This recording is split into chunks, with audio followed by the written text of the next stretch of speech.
โอ้ปอนอีกเอาไทย โอ้มีอะไรสิเนี่ยจริงเลยโ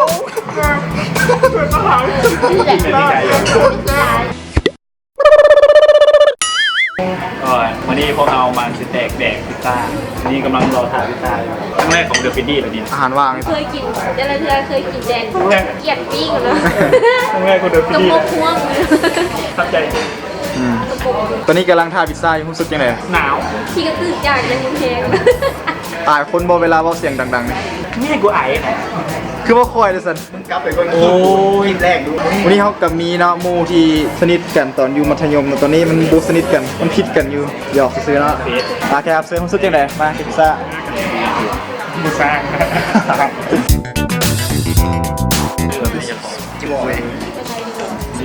กินข้าวจีครั้งแรกเป็นยังไงกับพิซซ่าเนี่ย แบบครั้งแรกที่เจอพิซซ่าพิซซ่าเลย คุณก็ให้กินก่อนแสบ ไม่เลยอันนี้ครั้งแรกของพวกเราเกิดมาจะเคยได้เห็นพิซซ่าหน้าอันนี้ดิพุ่งเลยโคตรเมย์โคตรแซ่บจะให้นะดิ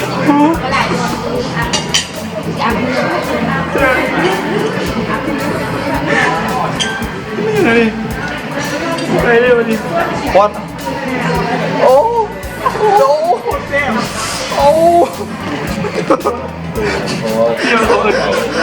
นี่ว่าเปิดพิซซ่านะเฮ้ยลองกินดู โอ้บอลอีก เอาไทย โอ้มีอะไรสิเนี่ยจริงเลยโอ้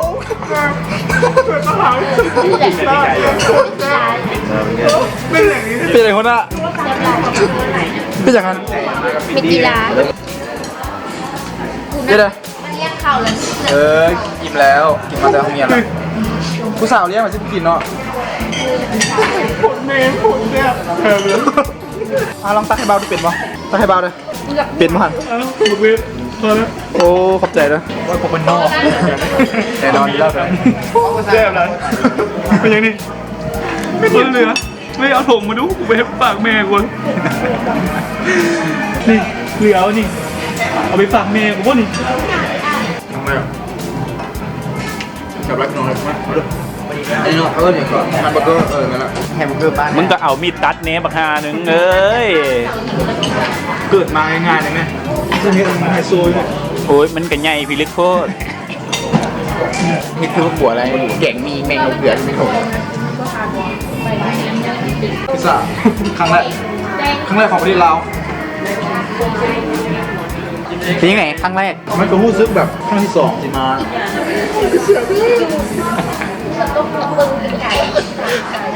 บทข้างๆกับพี่ข้างๆกันนั่งแบบเซิร์ฟ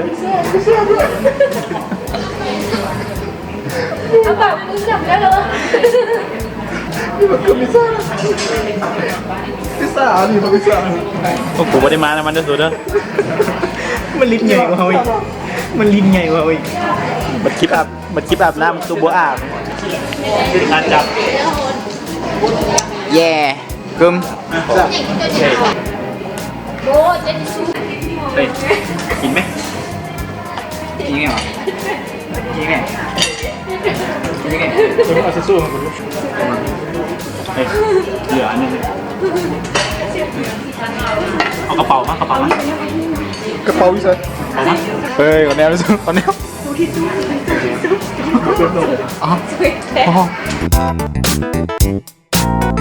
หลังจากที่เรากินพิซซ่ามานะยังบุญหนำใจเถอะนะเซียวกึมนะตำอย่างเกาะตำมะฮุ่งมากิน ครับพยาสลัด ปะปายาสลัดจะได้แซ่บบอสิง อร่อยอยู่ โอ้ ตัวเอง จะได้ไหม มันเป็นยอดปลาแดกมันบ่แซ่บ อ๋อ จะร้ายพี่น้องเว้ย แบบเนี้ย ตะเบงนิดนึง ตะเบงกินยังใครจะไปหั่นพิซซ่ามา เราคือมึง พี่ว่าอยู่ไฮยูน่า ทานพิซซ่ามา ไปพ่อแม่พี่น้องอยู่เพื่อนพี่เก่านี่แหละ พิซซ่าบุญหนำใจตำฮุ่งต่อสุดยอดเลยงานนี้ มาเอาลูกจอมา เอาเดี๋ยวออกไปเลย บายผู้ใหญ่อยากกินข้าวน้ำมาเขาลุกจองมาลุก